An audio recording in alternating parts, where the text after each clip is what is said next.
I'm Barbara Carr with 𝗕𝗔𝗥𝗕𝗢, and this is lesson 2 of Master Your Time.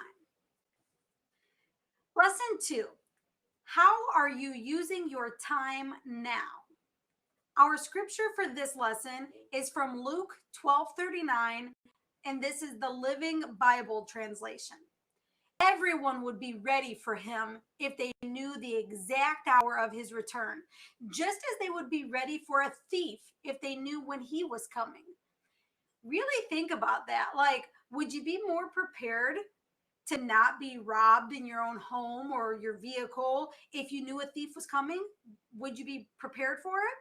Or if we knew Jesus was coming back today, would we be prepared for it? Well, I think that goes back to knowing how you're using your time. If Jesus came back today, would you say, oh, hold on a second, I have something else I forgot to do, or I have too much on my to-do list? Lesson 2, how are you using your time right now? The scripture verse for this lesson is from Luke 12:39, and I've pulled it out of the Living Bible. Everyone would be ready for him if they knew the exact hour of his return, just as they would be ready for a thief if they knew when he was coming. Isn't that true that if we knew a thief was coming, we'd be prepared, sitting by the door maybe to scare him when he tried to rob us? And don't we all want to believe that we'll be ready for Jesus when he comes? But the truth of the matter is we don't know the hour that he's coming back, and we may or may not be prepared for that. So I'm going to take you through a series of exercises that will hopefully help you to be better prepared for the coming of Christ and also what your day-to-day world looks like. So go ahead and take out something to write with and something to write on, because your first assignment is to make a list of your top priorities in your life right now, in order. So priority number 1, priority number 2, priority number 3. So go ahead and make that list, and I am going to set a timer for you. And if you don't need all of the time, just fast forward when you've made the list. Aim to get around 5 things on your list. If you're a super busy person, you might have up to 10. But at the very minimal, put 3 things on your list, okay?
How did you do?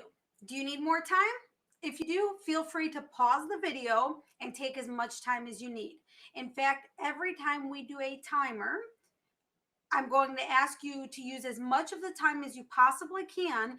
If you don't need the time, feel free to fast forward through it. But if you need more time, just pause the video until you're ready to continue. I want to make a few things clear regarding the exercise that we just did. The first thing is that our priorities will change over time. Our priorities that we have today probably look different than they were 5 or 10 years ago, and will likely look different than our priorities 5 or 10 years from now, and that's okay. Also, there's no right or wrong order for a list of priorities. So don't think, am I getting this right? Because there isn't a cookie cutter answer to this. And another thing to keep in mind is that your priorities are going to look different than my priorities, and that's okay, because we are all different and unique. We all have different desires and goals and wants and needs. So don't compare your priorities to mine or to your neighbors or to your spouses or to your best friend or anybody else. Just keep in mind what your priorities are as we move forward and focus on those priorities. Okay, I want to share a story with you that might help to bring the point home of what I'm trying to make going forward. Once upon a time, about a decade ago, early in my business journey, my kids were probably about 4 and 6 at the time. And I was working really late at night. It had to be about midnight. And I'm typing away on my computer, doing work for my clients, sitting on my couch in my living room at my home where my family is. And I had been telling myself that my kids were my top priority. More than anything in the world, they're the most important thing to me. And I did truly believe that. It wasn't that I was lying to myself or lying to anyone else, or that I didn't want them to be my top priority. I just didn't realize what my actions were portraying, and I didn't know how to make what I love the most my top priority. And so what happened to help me acknowledge this was, as I sat there typing away, doing my work, feeling good because I'm in my zone, I'm doing what I'm good at. My youngest child, Alyssa, at the time, had come to me with a book in her hand and a sweet little smile on her face and says, "Mommy, could you read to me?" And I responded with, "I can't right now. I'm busy. I have to do this." And I went right back to work, and then I watched her walk away with her head hung low and her heart broken. And at that moment, I realized that I was putting my work above my children. And not to say that that can never be done, but the way that I responded was not okay. And it went against everything that I was saying that I stood for and what my priorities were. And so I thought to myself in my head, "Barbara, why are you even doing this? Why did you want to become a stay-at-home mom, a work-at-home mom? Wasn't it so that you could spend more time with your kids, so that you could be with your kids, so that they can be number one on your list?" And the answer was yes, that is why I wanted this. The reason I wanted to work at home so bad was to be with those children more that I loved so much. But that response didn't show that. And so, because I recognized I was wrong, I closed my computer, set it aside, followed that beautiful little girl into her bedroom and cuddled her and told her how much I loved her and read her the story that she wanted and watched her face light up because mommy responded properly. And depending on the ages of your children, look at me get all emotional. Okay, I should warn you guys right now that I am an emotional wreck because I have been through a lot. So, just bear with me. If you see tears, just know that those are healing and joyful tears. So, depending on the age of your children, they might not be your top priority right now, and that's okay. Depending on, if when they little as they enter into adulthood and they have lives and families of their own, you will likely drop down on their priority list as they will on yours. And that's okay. Our priorities do shift in order. But the important thing is making sure that we know our priorities and that our priorities and that we stand up for our priorities. Because if we don't, other people will walk all over them, including ourselves sometimes. Do you know how many hours are in 1 week? Math problem, right? You're like, I didn't know this was a math class. Well, there'll be some math problems because that's part of life. The answer, if you haven't figured it out yet, is 168 hours every single week. Let's say that you are one of those rare people who sleep for 8 hours a night, 7 nights a week. So you're sleeping away 56 of those hours every week. That still leaves you with 112 hours per week to work with. Okay, so you're like, well, I have a full-time job. Okay, so let's take 40 hours off of that. And what does that give us?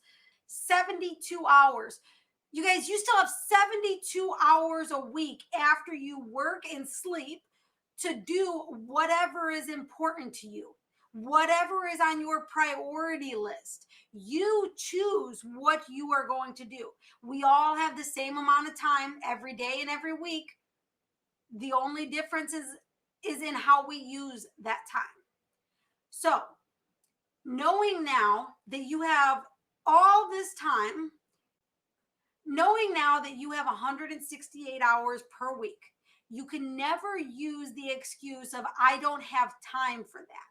Because the truth is, you have 168 hours every week to do it, or 24 hours every day to do it. We make time for what our priorities are. So when you say, I don't have time for that, what you're saying is that is not a priority to me. And that's okay. In fact, I've actually responded to people when they've asked me to do certain things. I've actually responded in a way of, you know what, I don't have the time for that because it's not a top priority for me. Or I don't think I could make the time for that at this particular moment in my life because I'm focused on other priorities. It is okay to say that, you guys. People will respect you so much more. All right, so let's see what we should do with those 72 hours that we have extra outside of working and sleeping. Another exercise, I hope you still have your pen and paper out. If you don't, get it out. All right, here's what we're going to do next. I want you to take out your calendar, all of the calendars you use. If you use a digital calendar, pull that out. If you use a paper calendar, pull that out. It would have been great if I had my paper calendar next to me right now, but it's upstairs.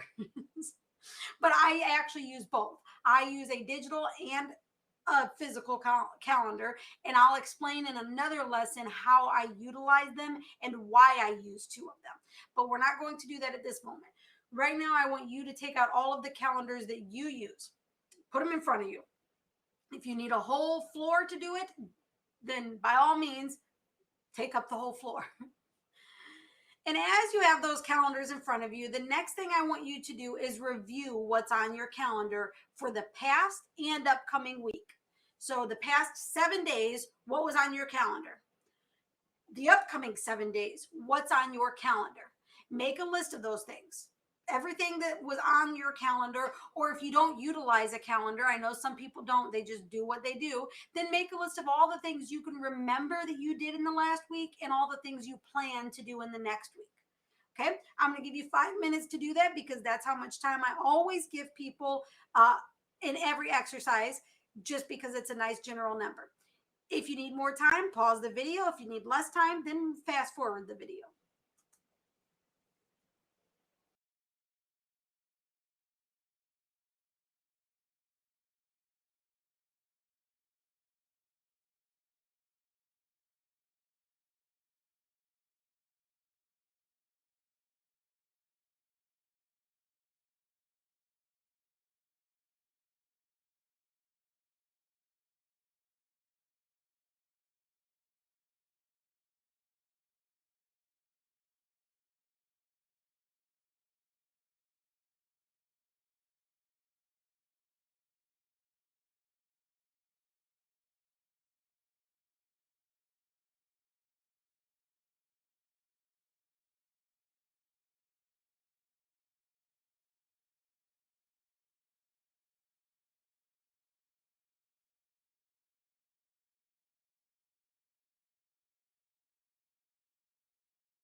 I think you know the drill by now. If you need more time, just pause the video and finish the exercise.